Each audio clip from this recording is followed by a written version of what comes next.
विधानसभा में विधायक सीपी सिंह ने सवाल किया था आप लोगों के लिए, तो उसका क्या जवाब आया उसके बारे में ज़रा बताइए ना। देखिए, ये जवाब आप लोग के सामने है, मैं दिखाना चाहूँगा। पारा 2 में हम लोगों ने इस पत्र, ये जो पत्र है, ये पत्र के आलोक में प्रश्न करवाया गया था। इसके पैरा 3 में देखिएगा लिखा हुआ है कुछ कमेंट्स जो हम लोग समझ पा रहे हैं, जो हम लोग की इंग्लिश की समझ है। इसमें यही बोल रहा है, आप लोग भी इसको पढ़ करके एक बार इंटरप्रिटेट कीजिएगा।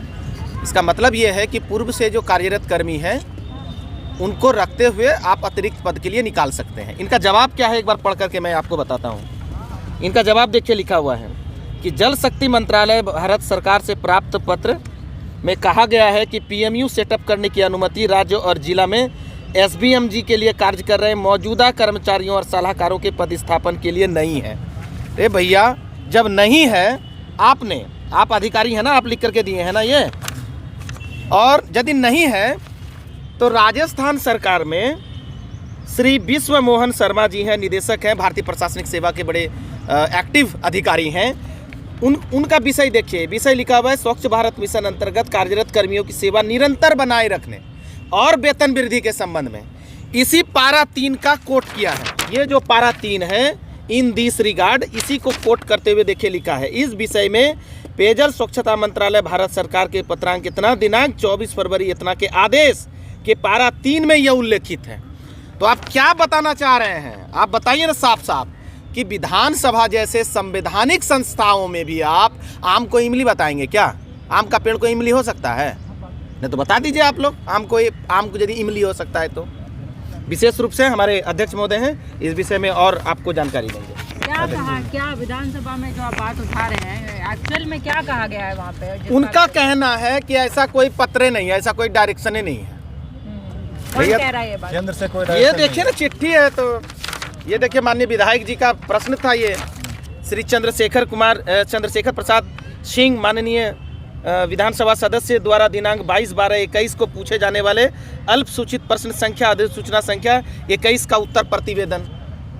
गलत उत्तर है क्या ये तो सरकारी लेटर ना, ये तो प्रोसीडिंग में आया होगा ये। तो आप संवैधानिक संस्थाओं में भी गलत सलत इन्फॉर्मेशन दे रहे हैं। तो ये क्या गलत है? ये गलत है या ये गलत है? आप डिसाइड करके बता दीजिए। या भारत सरकार का पत्र गलत है?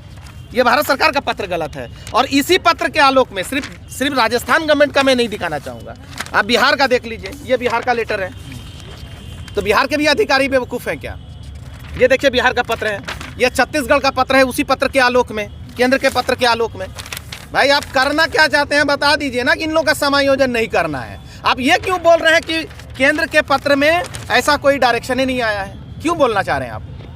मतलब आप ये कहना चाहते हैं कि विधानसभा में भी ये सरकारी अधिकारी जो है वो बेवकूफ़ बनाने का गलत चीज़ों को तोड़ मड़ोड़ करके आम को इमली बनाने का काम कर रहे हैं। सीधा सीधी बात है। अब हम लड़का है ना लड़की दिख रहा है क्या आप लोग को? हमको लड़की बोल पाइएगा क्या? तो बोलिए, हमको लड़की है बोलिए, फिर मान जाएंगे। अभी दिन है कि रात है? क्या है वो, दिन है कि रात है? आप रात बोल लीजिए, कोई दिक्कत नहीं है, रात बोल लीजिए, अभी रात है तो आप कुछ बोल लीजिए। संवैधानिक संस्थाओं का एक मूल्य होता है और उस मूल्य में कम से कम खड़ा उतरिए। और बड़ा दुखद बात है, हम लोग तो सोचे थे कि जब विधानसभा में ये प्रश्न जाएगा तो कम से कम सरकार झुकेगी, हम लोग की बात पर वो लाइन में आएगी।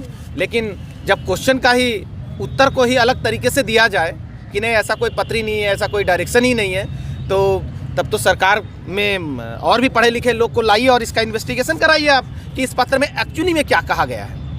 ठीक है, परसों आप गए थे आप लोग मुख्यमंत्री से और मंत्री से मिलने के लिए, तो उस दिन क्या जवाब मिला था आप लोग को? देखिए, हम लोग तो माननीय मुख्यमंत्री जी के पास गए थे। हम चाहेंगे कि कौशल आज़ाद जी इस विषय में एलोबरेट करेंगे, क्योंकि ये भी उस 2 सदस्यीय प्रतिनिधिमंडल में थे। देखिए, इसमें सबसे पहले धन्यवाद देना चाहते हैं बंधु तिर्की जी को, जो उन्होंने अपना लाइनअप करते हुए और मुख्यमंत्री जो कक्ष है विधानसभा में, वहाँ पे हम लोग को बैठा करके और लाइनअप कर दिए।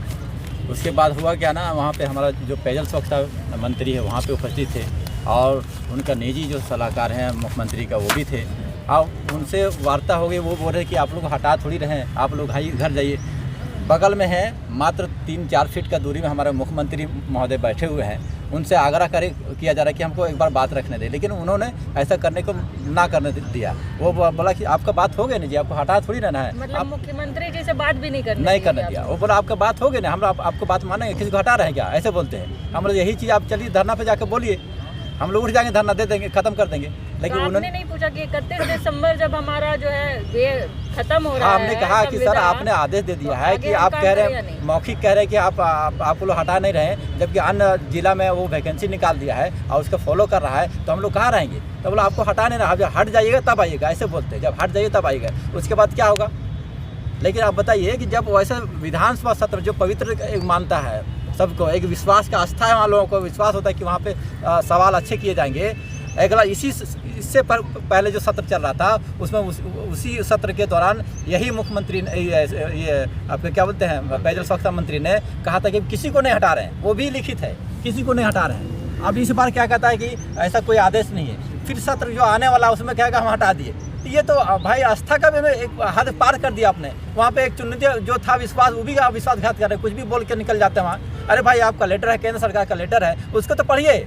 आपको कौन गाइड कर रहा है, आपको ये समझ में नहीं आता है मंत्री जी या मुख्यमंत्री कौन गाइड कर रहा है। आप अधिकारियों की बात को ना माने और आपको जो लिखा पत्र जो जारी किया है उसको अध्ययन करें, उसको पढ़ें कि क्या कहा जा रहा है। परसों मंत्री जी ने कहा कि नहीं हटा रहे, नहीं हटा रहे। आज विधानसभा में जवाब दिया गया है वो तो उसका विपरीत है। इससे ये चीज़ संकेत है कि आपका कोई जो बोलता है उसको कोई फर्क नहीं पड़ता, कुछ भी बोल के निकल जा रहा है, यानी कि पूरा बेवकूफ़ बना रहा है जनता को, आप पूरा सत्र को बदनाम कर रहे हैं। यहाँ पे आग्रह है अभी भी है कि जो धरना पर बैठे हुए जो खुद से काम कर रहे हैं उनके हित को देखते हुए आगे की समायोजन का रणनीति बना करके कुछ समायोजन करें। यही आस्था है, यही विश्वास उनको हम लोग अपेक्षा करते हैं।